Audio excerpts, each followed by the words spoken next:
Tu sais, ça sert à rien d'essayer de les faire partir. De quoi? Tes voix, elles s'en iront pas comme ça.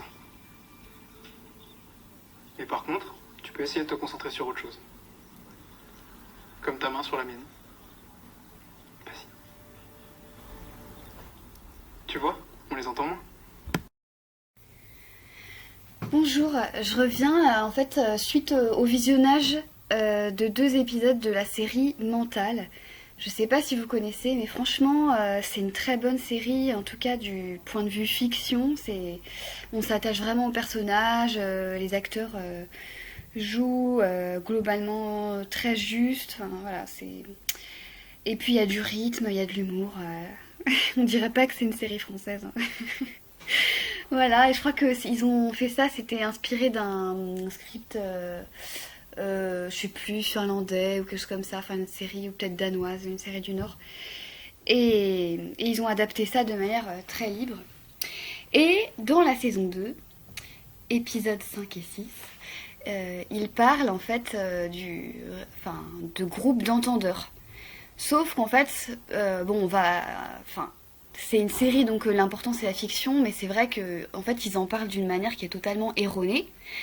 Du coup, ça me permet de faire une vidéo sur le rêve, qu'est-ce que c'est que le réseau sur l'entente de voix et les groupes d'entendeurs. Donc c'est évidemment, enfin, c'est ma vision des choses, hein, mais voilà. Déjà, en fait, c'est un réseau d'entraide. Et le premier but, en fait, c'est d'accueillir toutes les expériences psychiques en sortant du vocabulaire médical et de la pathologie.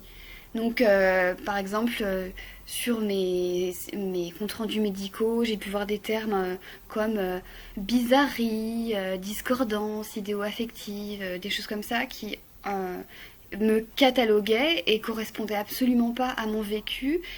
Et en fait, juste me découpaient, me tronçonnaient en comportement, mais en décontextualisant complètement ça. Donc, j'ai entendu aussi c'est une psychiatre en fait qui m'expliquait que quand il faisait des transmissions entre équipes, en fait, elle me disait on parle pas du tout du contexte, on rapporte pas les propos du patient pendant la consultation. En fait, on décrit juste l'état du patient et ses symptômes, et ce qui fait que voilà, c'est complètement on se coupe de l'explication de pourquoi cette personne elle a pu ressentir ci ou ça. Alors qu'en fait, au rêve, au contraire, ce qui est important, c'est de prendre ces expériences et de leur redonner du sens et de les replacer dans une histoire qui va être mon histoire, en fait. C'est moi qui la raconte et c'est personne d'autre. Et il y a donc ce temps de la parole et de l'échange qui permet aussi de retrouver sa place d'individu, de sortir la personne des étiquettes. Par exemple, c'est ce que fait le père aidant dans la série à un moment où on le voit, il demande en fait aux patients de choisir un mot qui les définirait, mais qui les réduirait en fait. Qui les réduirait du genre, ça peut être justement schizophrénie, handicap psy, incurabilité. Je prends exprès, c'est pas les mots qui ont été employés par les patients, mais c'est toutes les étiquettes qu'on peut s'être vu coller. On sait qu'avant, là il y a un petit changement de paradigme avec le rétablissement, mais la schizophrénie typiquement c'était vraiment vu comme une maladie qui condamne et avec une évolution défavorable. Et justement là c'est essayer de se sortir de ces étiquettes qui enferment et qui nous collent en fait un destin aussi. Et de dire que c'est à nous d'écrire notre propre histoire. Ensuite, il y a quand même justement le fait que les chartes des groupes de parole vont permettre de laisser une place à cette parole, mais sans jugement. Et dans cette charte, il y a aussi le fait qu'on ne doit pas parler des autres membres à leur place, que ce soit en leur présence ou en leur absence. Donc par exemple, quand je crois que c'est l'épisode 6, il y a donc cette personne qui se définit comme un entendeur de voix, qui fait partie de ces groupes de parole, des entendeurs, va parler d'un autre personnage en disant Estelle est schizophrène, la schizophrénie c'est ci et ça correspond à l'entente de voix, tatati tatata. Bah ça c'est un truc typiquement, un entendeur de voix ne ferait absolument jamais ça. Ou alors c'est qu'il n'a pas compris la charte des groupes de parole. On parle pas à la place des autres, on colle pas des étiquettes pour les autres, déjà parce que pour nous-mêmes c'est pas agréable, donc on va clairement pas le faire pour les autres. Ensuite, il se place en fait ce personnage comme un peu justement dans une relation un peu de mentorat, de père aidance, etc. Bah justement en fait au rêve on va pas donner de conseils directs, on est sur un principe d'horizontalité. Donc déjà les groupes de parole c'est pas censé être des groupes de thérapie à proprement parler, mais c'est des groupes d'entraide et de partage. Donc on peut partager son expérience, on peut dire moi ça m'a aidé, ci et ça, mais on va pas dire tu dois faire ci, tu dois faire ça pour t'en sortir déjà parce qu'en fait chaque expérience est unique. Donc aussi les outils que chaque personne va développer, elles vont peut-être marcher pour soi-même mais pas forcément pour les autres. Par contre ça peut être super intéressant de les partager pour que chacun puisse, entre guillemets, enrichir sa palette d'outils. Ensuite, il y a le fait, et c'est super important, en fait, c'est même peut-être la base du rêve, c'est d'accepter toutes les explications. C'est-à-dire que les voix, c'est pas seulement quelque chose qui est fabriqué par le cerveau, comme le disait justement ce personnage dans Mental. Les voix, elles peuvent être un signal qu'envoie le cerveau pour dire je vais mal. Mais c'est si la personne l'interprète comme ça. Elles peuvent aussi être une relation avec des êtres surnaturels ou une expérience mystique. Ça peut être une autre explication qui est valable dans d'autres cultures, par exemple. Je renvoie à Corinne Sombrin et tout son travail sur le chamanisme. Donc Corinne Sombrin, c'est une personne qui est allée faire des documentaires, enfin au départ elle voulait faire des documentaires en Mongolie sur le chamanisme et puis en fait elle s'est révélée, en tout cas disons les personnes qui l'ont accueillie l'ont reconnue elle-même comme une chamane. Donc après elle se définit pas forcément elle-même comme chamane, mais elle a vécu des expériences chamaniques, elle est capable de rentrer en transe et de vivre des expériences qui, quand elle en a parlé à des psychiatres et qu'elle a fait des expérimentations avec eux, ils reconnaissaient ça comme des expériences psychotiques. Mais pour elle, ça avait une toute autre signification. Et d'ailleurs, quand elle retournait dans son état, disons son état habituel, elle était, selon les psychiatres, totalement perçue comme quelqu'un de adapté, normal. Elle n'avait pas de troubles, selon eux, mais elle était capable de rentrer dans ces états de transe qui pour les médecins étaient similaires à des expériences psychotiques. Après les voix, ça peut être aussi des réminiscences traumatiques pour certaines personnes. Ça peut être la communication avec des personnes chères, qu'elles soient mortes ou vivantes, c'est-à-dire qu'on peut aussi se penser que des voix c'est une espèce d'hyper-empathie, voilà, en fait une des choses qui serait importante, c'est de dire que les voix, ce sont pas des choses, des symptômes qu'on va forcément chercher à supprimer et mettre une chape de plomb dessus, mais au contraire, ça peut être des messages pour les personnes qui les entendent, que ces messages soient « Ah, attention, tu vas mal, c'est un message c'est un symptôme », mais même si c'était un symptôme, il faudrait l'écouter en fait. C'est un symptôme qui a quelque chose à dire, et dans ça, moi je vois un peu un lien avec la psychanalyse ou qui dit que le symptôme a une fonction, qu'il dit quelque chose. C'est pas pareil, mais il y a, je dirais que ce que j'ai retrouvé dans le rêve par rapport à ce que peut être la psychanalyse, la psychanalyse a aussi son dogme, mais je défends pas forcément la psychanalyse, mais c'est la qualité d'écoute et surtout le fait de reconnaître que l'individualité de ce qu'on ressent, que c'est pas un truc formaté, standardisé, etc. En tout cas, c'est comme ça que peuvent, je pense, expliquer les psychanalystes.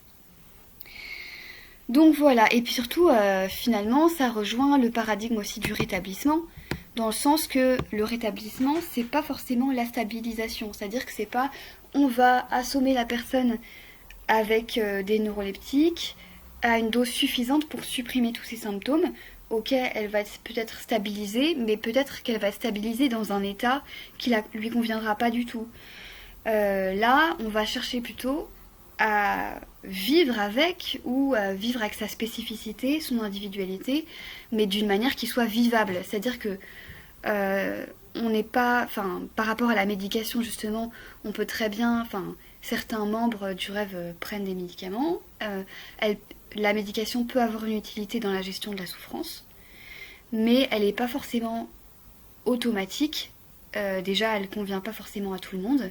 Et en fait, ce qui va être important, c'est de redonner la priorité à l'autodétermination, et à la liberté de choix de la personne qui est la seule à connaître son expérience, son ressenti, et donc à savoir comment elle peut faire avec. Ou en tout cas, par le partage d'expériences, on peut essayer aussi de se donner chacun des outils pour permettre cette autodétermination.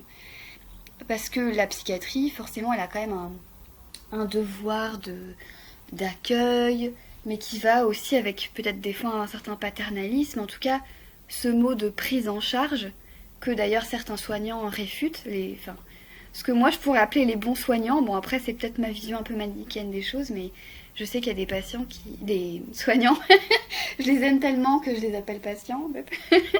Non, mais voilà, il y a aussi des soignants qui ont une approche du soin qui est quand même justement très différentes, qui ne sont pas dans la standardisation, qui vont essayer au contraire de redonner du pouvoir à la personne sur ce qu'elle vit et de lui permettre de poser ses propres mots, et qui vont pas être dans cette idée de prendre en charge comme on prendrait un paquet et on en fera ce qu'on voudrait, mais au contraire de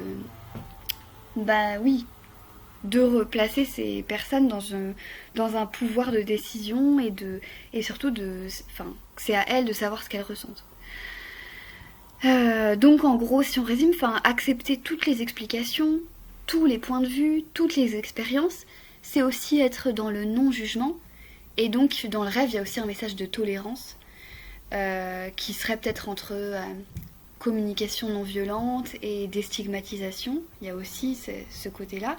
Et puis il y a aussi le fait de redonner de l'espoir, de mettre en avant aussi des figures emblématiques, ça c'est clair, comme Vincent de Massier, des personnes comme ça qui ont témoigné. Mais c'est surtout de remettre en avant des parcours de vie et des témoignages. La schizophrénie, la maladie mentale, c'est quelque chose qui n'avait pas de visage avant et qui est encore honteux et caché. D'ailleurs, je témoigne à visage caché.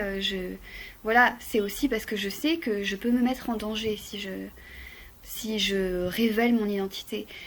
Mais en multipliant les témoignages, et c'est aussi, c'est une énorme qualité de la fiction, donc en développant aussi des fictions comme Mental qui vont, en général, la force de Mental, c'est que c'est d'abord des personnages avant d'être des pathologies, on les voit évoluer et on apprend que très tard dans la deuxième saison, d'ailleurs je trouve que la deuxième saison est un petit peu moins bien justement pour ça, c'est que on parle plus des étiquettes, on parle plus des pathologies.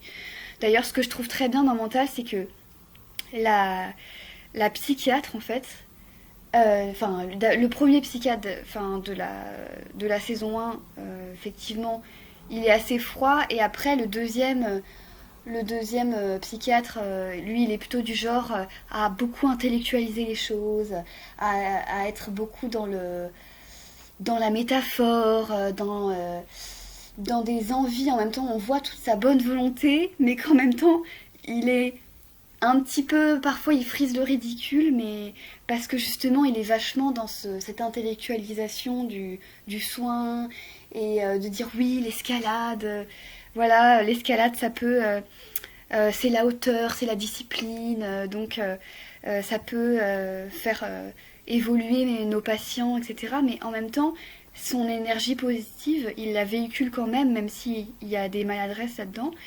Et puis je trouve la psychologue en fait elle est criante de vérité. J'aime beaucoup l'actrice en fait, c'est Nicole Ferroni je crois.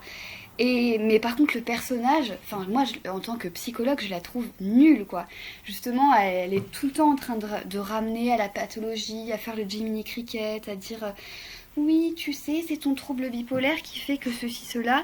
Et en fait, tu vois les patients criser et en même temps, enfin, je pense que même quand on est complètement extérieur à ça, on peut s'imaginer quand même que, effectivement, elle est assez irritante. Et puis surtout, je trouve qu'elle fait pas du tout évoluer les patients et leur situation, en fait. Enfin, voilà, elle les ramène toujours à leur pathologie. Et puis, je trouve qu'elle est, enfin, elle pose aucune question qui va les amener à réfléchir sur leur vie. Enfin, elle leur permet pas d'espace pour se penser eux-mêmes, en fait. Et donc voilà, je trouve ça très très intéressant, à la fois enfin voilà, j'ai fait une espèce de vidéo croisée là, entre la fiction, enfin la série mentale et le rêve, peut-être parce que tous les deux en fait permettent un peu des échappatoires et de s'imaginer différemment par rapport à la psychiatrie qui va avoir parfois un côté assez enfermant et étiquetant. Et je trouve que ça permet surtout cette diversité des témoignages, le fait de se raccrocher à la subjectivité et à l'émotion, bah, ça permet aussi aux personnes qui sont comme moi, peut-être concernées par des expériences comme ça, de pas se sentir seule en fait, et même si l'expérience de chacun est unique, en fait, de trouver un horizon à leurs difficultés qui est peut-être un peu différent. En tout cas, je sais pas si la série mentale le permet parce qu'il y a des côtés un peu noirs, mais en tout cas, c'est ce que le réseau sur l'entente de voix, qui n'est pas ouvert qu'à l'entente de voix, veut. Enfin, je pense que c'est un petit peu, en tout cas, ce qu'il peut permettre et il faut s'en saisir comme un outil. Et c'est un peu comme pour ça aussi que je fais ces vidéos. Je viens de voir une vidéo de Maïna qui est aussi, on va dire, youtubeuse. et, et en fait, qui dit, à un moment, elle dit, moi j'ai fait cette chaîne parce que j'aurais aimé tomber sur une chaîne comme ça dès le début en fait de mes troubles, ou enfin je sais plus comment elle formule ça. Et en fait bah c'est aussi c'est une des raisons aussi pour lesquelles j'ai fait moi-même cette chaîne YouTube, c'est que j'en avais marre en fait de voir qu'un discours officiel. Et peut-être que, enfin voilà, il y a des personnes je suis pas entièrement critique par rapport à la médication, il y a des personnes qui vivent avec, et je suis pas non plus totalement opposée aux étiquettes. D'ailleurs, je pense que ma chaîne, enfin voilà, j'ai utilisé ce mot bipolaire aussi parce que c'est plus lisible pour les gens. Je le rejette pas totalement, mais j'étais frustrée. Enfin, déjà moi, ça m'a complètement, enfin, j'étais complètement perdue pendant des années, et c'est vrai que j'aurais aimé tomber sur des vidéos qui expliquaient qu'il y avait des chemins pour s'en sortir et qu'il y en avait plusieurs aussi. Et qu'il n'y avait pas une explication, que t'étais pas condamné si t'avais une maladie, genre trouble bipolaire pour... voilà, moi je crois que... Enfin, en plus, pendant longtemps, j'ai même eu plusieurs étiquettes. Enfin, c'était assez confusionnant quand même. Et puis, le fait de se dire, ok, il n'y a pas qu'une seule voie, et c'est pas genre... voilà, pathologie... Hôpital, forcément, c'est la seule solution quand une personne n'est plus dans son état normal. Et puis médication, et puis traitement à vie, et puis 80% qui travaillent pas, et puis ceci, cela. Bah, je sais pas, moi j'ai pu construire un autre chemin de vie.